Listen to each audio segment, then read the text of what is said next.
Hello YouTube, welcome back to my channel. This is Victor, a flight attendant covering every week something about the beautiful world of airline industry, and today I'm going to put my nurse hat and because I'm going to talk about medical emergencies on board. Welcome to my channel.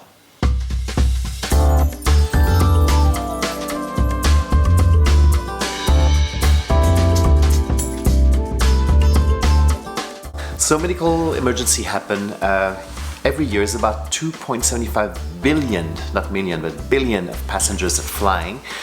So there's a lot of people, and of course something's bound to happen on the air. So the most common medical issues you can find on board is actually fainting. It's about 37% of them. Although we have respiratory, it's not an easy word for French speaking, respiratory related conditions is about 12%, and then the rest is mostly nausea and vomiting, which is about 9%. So fainting is something that usually doesn't last very long.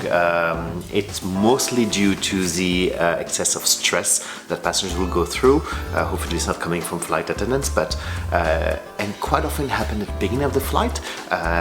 We can see that after people have been through customs, they have a tight connection, they start to stress, security, all those things in the airport. The flights have been oversold, so when they get in the air and then all pressure goes, and it is when they faint. Usually it's very easy to treat. Oxygen will help a lot, and then they recover very, very quickly. Respiratory reduction of oxygen, so it's due because we have a little bit less oxygen in the air once we're in altitude. However, again, we put oxygen on the passenger. We've got lots of oxygen bottles on board, and then usually that solves the problem within just a few seconds. The first 15 seconds passenger will feel even worse with oxygen. It's called the oxygen paradox, and after usually it's all good and sorted. The good news for you is we're not alone to look after you. In 50% of cases, according to some studies, there's going to be a doctor of medicine that will be on board to assist us. So thanks to you doctors for helping us when we paid you, and sometimes you go on a holiday, you don't feel like working, but you really give us a hand.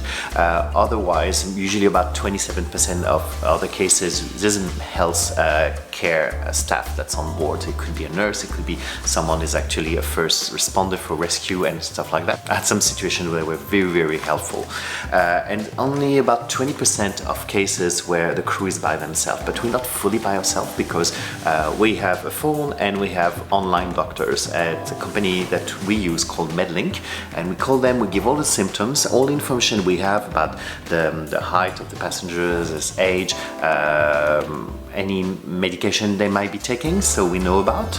Maybe some passengers traveling with them will know about it, and then they'll help us to give the best treatment.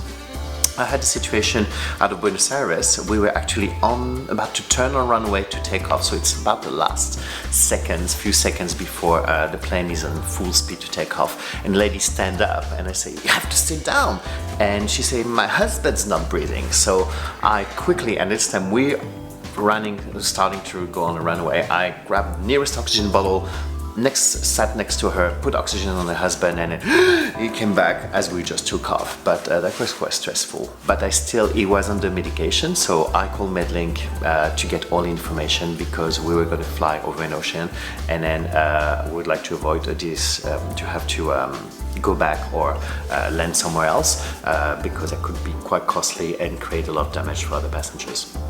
Out of all the passengers that end up in a hospital, about 8% only will need further treatment, and fortunately death happens sometime, but it's 0.3% of all the medical situation we have on board, so you're quite likely to land as a full living passenger.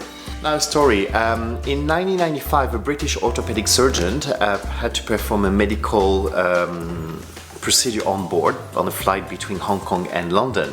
I'm reading my notes. The passenger had a motorcycling accident on the way to the airport, but didn't mention it so much. But in the air, he started to get some chest pain, and it was supposed to be very serious, to the point like they decide not to divert and land somewhere else because the change of pressure on board will make it even worse. So the doctor had to make surgery using whatever was available on board, and he got the help of a coat hanger and a bottle of brandy. But actually at the end the passenger made it, and then actually ended up having a meal and watch a movie, which is completely crazy.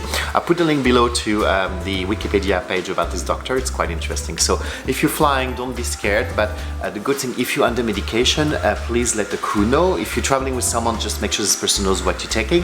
If you're by yourself, you don't have to tell us, just leave a small note around your seat with what you're taking, so in case something happened, then we have the full information about your treatment, and we can pass information to any medical practitioner on phone or on board will have to assist you. Thanks for watching. If you like the video, give it a thumb up. If you're not a subscriber yet, just press the subscribe button, and I'll see you next week for a new video. Cheers, bye!